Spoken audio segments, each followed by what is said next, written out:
So let's really dig into this. Think about it for a second. That mandatory training you had to do, maybe, an online thing, clicking through slides, or even a whole day offsite. Right. The classic compliance drill. Exactly. You do it, you get the certificate, maybe a little check mark in a system somewhere. But be honest, a month down the line, did anything fundamentally change about how you did your job? Did you feel like genuinely more Oh, capable? just compliant. Right, compliant. And that gap, that huge space between the certificate and the actual doing, well, that's what we're tackling today. It's often called the chasm, isn't it? Yeah, that's a good way to put it. The chasm between what education, formally gives you versus what the workplace actually needs from you day in, day out. It's a massive source of frustration and, frankly, wasted resources. Totally. So today, we're doing a deep dive into a system, an approach really, that's designed to bridge that very chasm. We've looked at a bunch of material outlining this, well, pretty innovative way of thinking about skills. It uses these detailed matrices and even coding systems. It's quite something. It shifts the whole focus. That's the mission, right?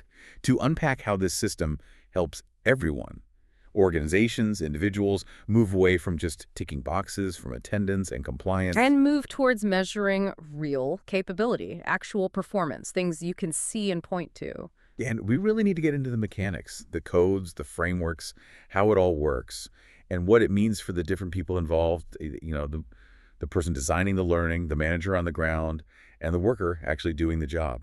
What we're really looking at here is an evolution.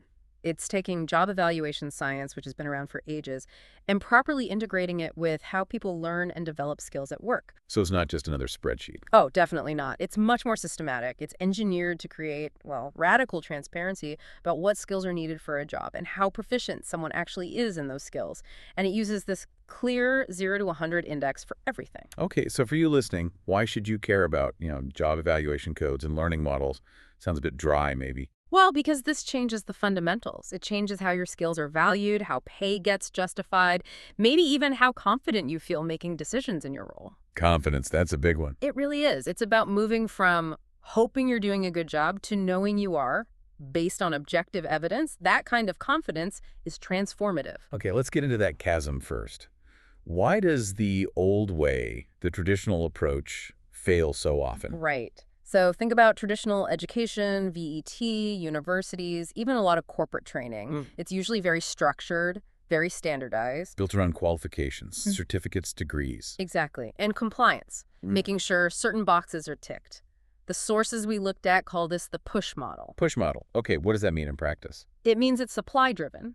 Yeah. Someone, somewhere, an institution, a training department, decides what content should be taught, packages it up, and then pushes it out to learners. Regardless of whether the learner needs it right then and there. Often, yes. It's delivered based on a schedule or a curriculum plan, not necessarily based on an immediate work problem or goal. And how do they measure success? Attendance sheets, maybe a multiple choice test, getting that certificate? Which doesn't really tell you if the person can actually do anything differently back on the job. Precisely. It's a proxy for knowledge transfer, maybe, but it's not evidence of applied skill. The whole purpose is just to sort of equip people with general knowledge. And this leads to what the sources called the disappointment cycle. Yeah, that's the term they used. You're pushed into this course, maybe because HR says so or it's part of a generic program. The focus is on completing it, ticking the box, Getting it done. getting it done. But because it's often so general, so disconnected from your specific daily tasks and challenges, the knowledge just fades. It doesn't stick. So the organization spends money, the employee spends time, and maybe a few weeks later, it's like it never happened. Pretty much. You end up in this cycle of retraining, spending more money and more time, but never really seeing that jump in actual capability or productivity that the training promised. It becomes frustrating for everyone involved. It sounds incredibly passive for the learner, just sitting there, receiving information. It is passive, and it often fosters this culture where training is seen as an interruption, something you have to get through so you can get back to your real work. Okay, so that's the problem. The push model's limitations. What's the alternative that this new system proposes? The alternative is the pull model, and it's a fundamental shift in perspective. Pull, not push. How does that work differently? It's entirely demand-driven. Learning happens because there's a real immediate need. Maybe it's a challenge you're facing on a project, a specific goal you need to hit, or a skill gap that's been identified through assessment. So the learner is actively seeking out the information. Yes, they're pulling it towards them. The learning itself is practical, it's applied, it's often experiential. You're learning while you're actually doing the work or grappling with a real problem. And the measurement changes too then. It can't just be attendance. Absolutely. Measurement shifts completely. You're looking for actual, verifiable changes in capability. Can the person now solve that problem they couldn't before? Is their productivity measurably higher on that specific task? Is there documented evidence of them applying the skill effectively? So the focus moves squarely from just being there to actually performing. Exactly. From attendance to performance. Individuals pull what they need because they see the direct link. They see how this specific piece of knowledge or skill helps them succeed right now in their work. And this makes learning continuous, not just a one-off event. It has to be continuous and adaptive because the system is guided by these very specific performance statements that spell out exactly what's expected at different skill levels for your particular role. So training isn't something done to you anymore. It's something you actively do because it makes you better at your job, more competent, more confident, and ultimately more valuable. It's like moving from a generic map of the country to like a real-time GPS guiding you through a specific, tricky delivery route. That's a really good analogy, yeah. The push model gives you the highway code. The pull model gives you the turn-by-turn directions you need right now to navigate this complex job site. Okay, let's get into the machinery then. The core of this pull system seems to be something called the Workplace Performance Skills Matrix, or WPSM. That's right, the WPSM. It's the foundational piece. And the sources are clear. This isn't something just knocked up overnight. It's apparently based on over 30 years of research in workforce development. 30 years, wow. And it's designed to replace those old, broad competency standards. Exactly. Those standards are often just too vague, too generic. The WPSM aims for precision. It breaks down workplace capability into 14 core performance skills. 14 specific skills. Okay. And each of those 14 skills is defined across 6 distinct levels of proficiency. Level 1 being basic, up to level 6 being, expert or strategic. So it gives you a much finer granularity than just competent or not yet competent. Much finer. It allows organizations to define expectations with real precision, moving away from those broad brush competency labels. And what kind of skills are we talking about, these 14? Is it just technical stuff? No, not at all. That's key. It's holistic. Mm. Sure, it includes things like technology skills and planning and organizing, but it equally emphasizes critical behavioral skills. Like communication, teamwork. Exactly. Communication, teamwork, problem solving, initiative, and enterprise. But also things that are sometimes overlooked, like self-management, how you handle pressure, how you learn. Even things like sustainability awareness and financial planning and cost control are built in. Financial planning. Yeah. For potentially non-managerial roles. Depending on the level, yes. It recognizes that even an individual contributor often has to manage resources, be mindful of costs, or assess risks. It's not just about executing a single task in isolation. It's about effective professional practice. Can we zoom in on one, maybe initiative and enterprise? How would that look different across the levels? Okay, good example. At, say, a level 1, showing initiative might just mean noticing something isn't quite right with a standard procedure and telling your supervisor. Pretty basic. Right. Following the rules, but flagging an issue. Yeah. But fast forward to level 5 or 6 initiative. Now, the expectation, the performance statement, might require you to identify a significant, maybe systemic problem or inefficiency. Okay. Then you'd need to independently develop a novel solution, build a case for it, get buy-in from others, manage the implementation, and demonstrate the positive impact. That's way beyond just pointing out a typo in a manual. It's showing real entrepreneurial thinking within your role. So it grades the impact and autonomy of the initiative, not just the act of suggesting something. Precisely. It measures the complexity of judgment involved. Now, let's take a really common one, like communication. What happens if we select, say, level 3 communication in this system? Okay, level 3, what does that mean? Well, first, the system breaks it down. For communication, it might specify performance in 2 key aspects, speaking and listening. It doesn't just lump it all together. Right, they're different skills. They are. But the real power comes from the performance statements that go with it. These statements add the specific context. They translate the abstract skill level into concrete, observable behaviors for a particular job or industry. This is where the vagueness disappears.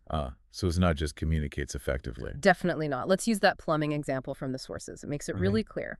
For level 3 communication for a plumber, the speaking performance statement might say something like, the person needs to interpret the needs of internal customers, like other trades, electricians, builders, and external customers, homeowners, site managers, about their specific job requirements. And then, critically, convey the necessary technical information clearly for day-to-day workplace needs. Wow, that's specific. It recognizes you talk differently to a fellow tradesperson than you do to the homeowner paying the bill. Exactly. It demands that situational awareness. And the listening part is just as detailed. It might say the plumber must actively listen to get information that could be personal, like understanding a client's inconvenience during a bathroom reno, or highly technical, like confirming the exact location of a buried pipe based on someone else's description. So listening for nuance, for context, not just facts. Right, and it adds that they need to make sense of regular, often complex interactions on noisy, sometimes chaotic job sites. It's not listening in a quiet classroom, it's functional comprehension under pressure. So we're grading the how the communication happens effectively in that specific real-world context. That's the breakthrough. It takes those often unspoken expectations, the things that really separate an okay performer from a great one, and makes them explicit, measurable targets. Every worker can see exactly what good looks like for level 3 communication in their job. And this applies across all 14 skills, from safety behaviors to managing costs. Yes. That ability to define granular, context-specific performance statements for every skill at every level is what enables the whole shift. It brings the so-called soft skills, which are often the hardest to master, into the realm of objective, evidence-based assessment. Okay, so we have WPSM defining the skills and levels with incredible detail. How do we then turn that into something, universally measurable and transparent across the whole organization? That's where the quantification comes in, using principles from job evaluation science. Job evaluation science sounds technical. It is, a bit.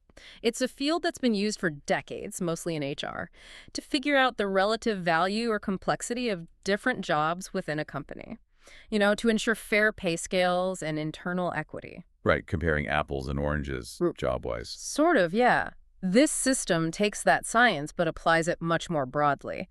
It uses a specific algorithm with various rules and weightings to analyze the required levels across those 14 WPSM skills for a particular job. And it spits out a number. It spits out a number, a single objective rating on that 0 to 100 index we mentioned earlier. 0 to 100. And this index represents the job's demands. Precisely. This number is the JOB code. It represents the official codified workplace job expectations. It captures the overall complexity and capability required for that role. So instead of just saying a job is like a certificate 3 level. You get a specific number. The example used in the sources was an earth-moving operator role.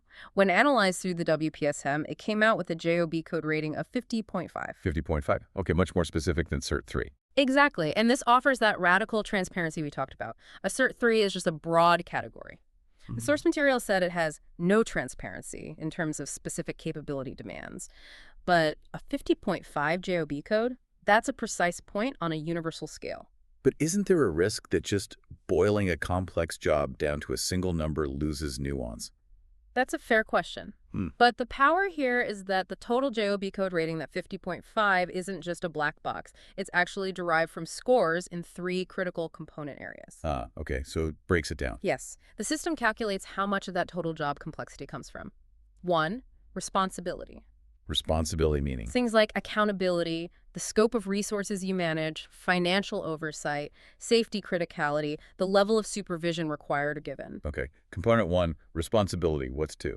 2 is leadership, and this isn't just about managing people. It's about decision-making autonomy, handling complex relationships, communication under pressure, influencing outcomes, mentoring others, even if you don't have direct reports. Got it. Leadership in broader sense. Okay. And the third? Third is technical. This is the more traditional bit. The specific procedural knowledge, the scientific understanding, the manual dexterity, the equipment expertise needed to actually perform the core tasks of the job. Okay, responsibility, leadership, technical. So let's apply that back to the earth-moving operator example. JOB code 50.5. Yeah. How did the components break down? This was really interesting. The breakdown was responsibility 18.4, technical 21.1, and leadership a whopping 60.5. 60.5 for leadership. For an operator role, that seems counterintuitive. I'd assume technical would be highest. Exactly. And that's the kind of crucial insight this transparency provides. If you were a manager just looking at the job title, earth-moving operator, where would you focus your training budget? Probably on, operating the machinery safely, maintenance, maybe some new tech, mostly technical stuff. Right. You'd probably sink 80% of the budget into the technical component. All right. The JOB code analysis reveals that the majority of the role's actual complexity and value, 60.5% of it, comes from leadership components, meaning things like situational judgment on a complex site, coordinating effectively with other crews, making autonomous decisions when unexpected ground conditions arise, managing safety protocols proactively, communicating hazards clearly. That's where the real demand lies. So the system forces a complete rethink of where the training and development focus should be. It connects the investment directly to the demonstrated need defined by the job evaluation. It stops you from just training the obvious stuff and forces you to develop the capabilities that actually drive performance and value in that role. Okay, so that's the JOB code, the job's demand profile. What about the person doing the job? That's where the skill code comes in. The skill code is the other side of the coin. It represents the individual's verified skill profile measured against the exact same 14 skills and 0-100 index. So the person gets their own score. Yes. The source used a hypothetical example, David a Greentree, whose assessment resulted in a skill code rating of 54.0. 54.0, and the earth-moving job needed a 50.5. So David is exceeding the requirement. Overall, yes. His capability profile, 54.0, is slightly higher than the job's demand profile, 50.5. And you see this comparison clearly in what they call the matchup report. The matchup report. This sounds like where it all comes together. It really is. This report is generated by the system.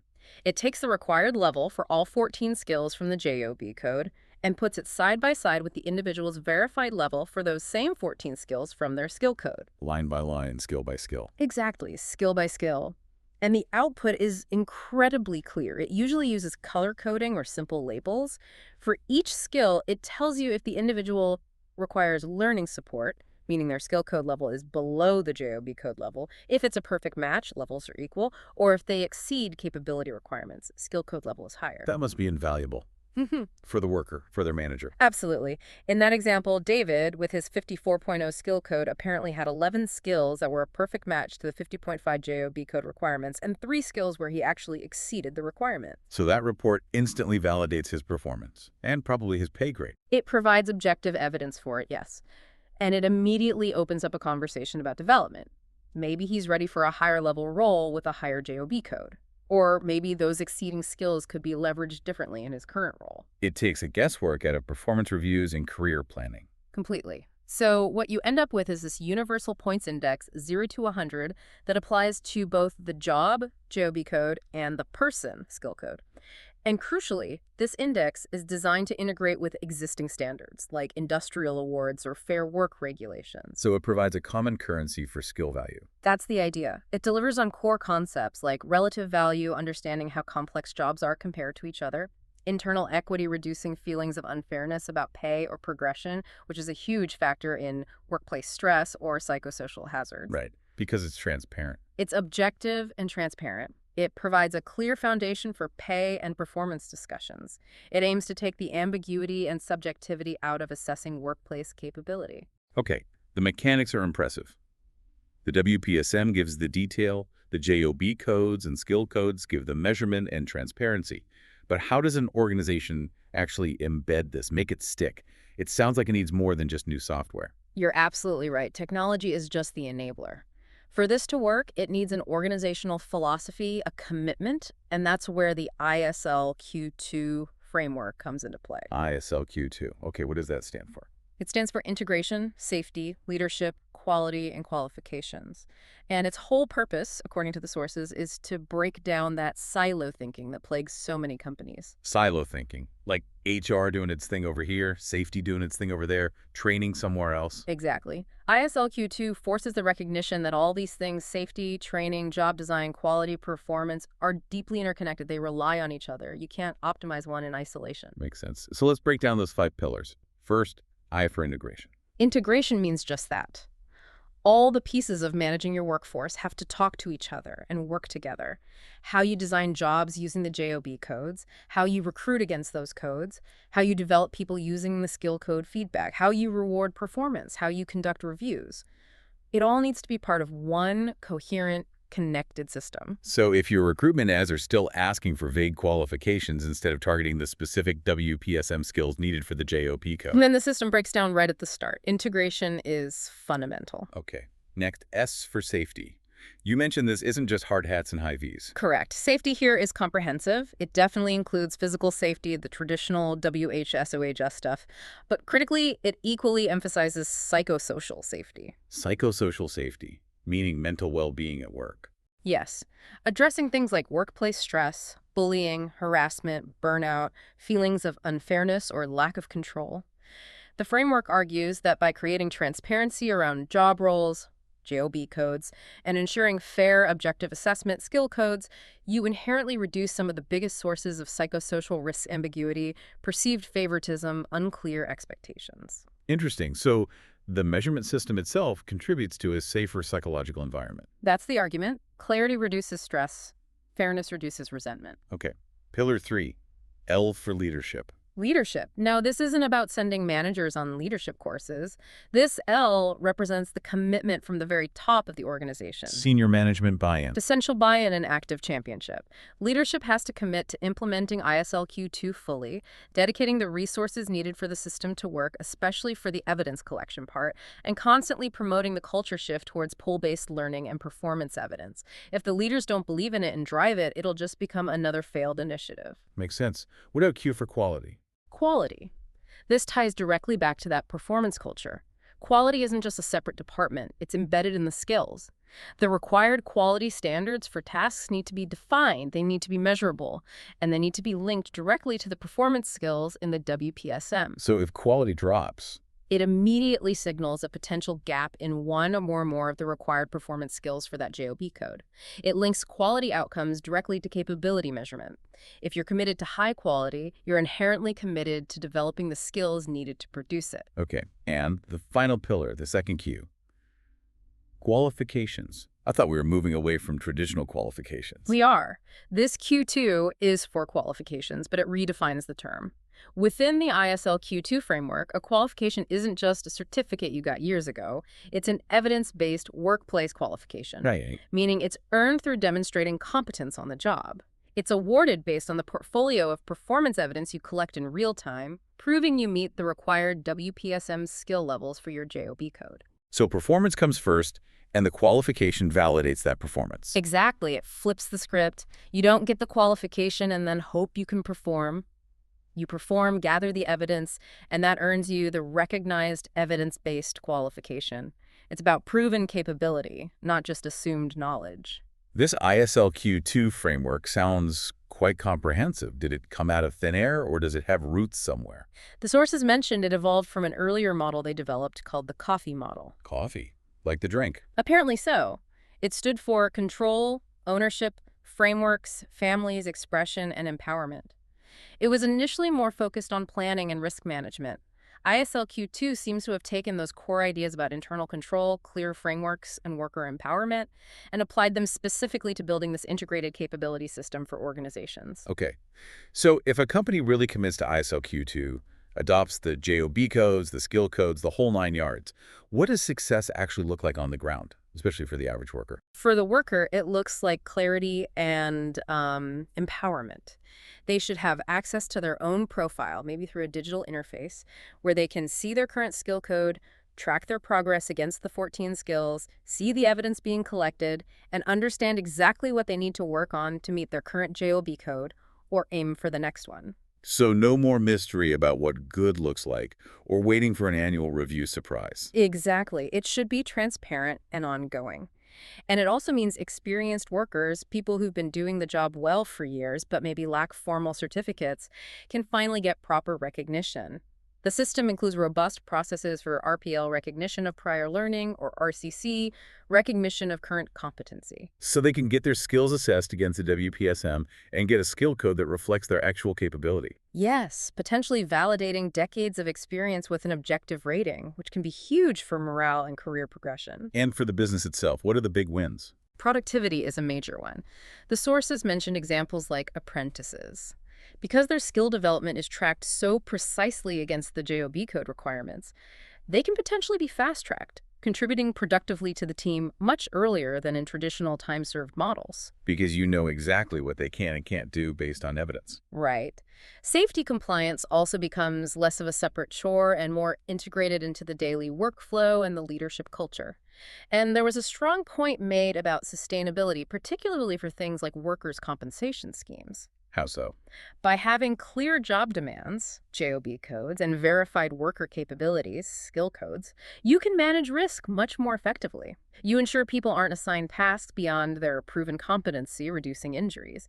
And if someone is injured, you have a clear baseline to manage their return to work, matching tasks to their recovering capabilities.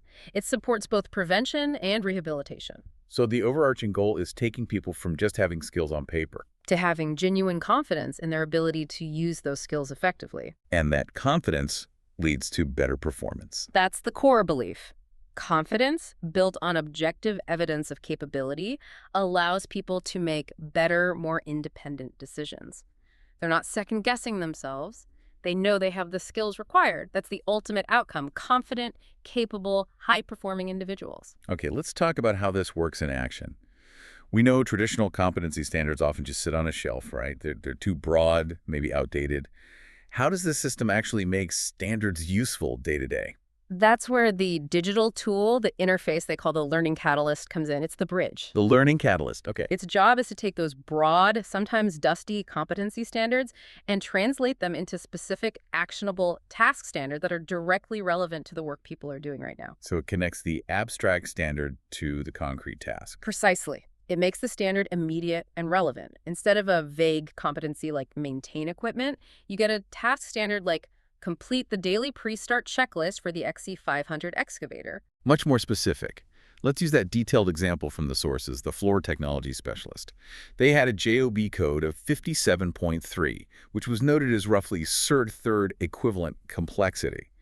What specific skills did that JOB code demand?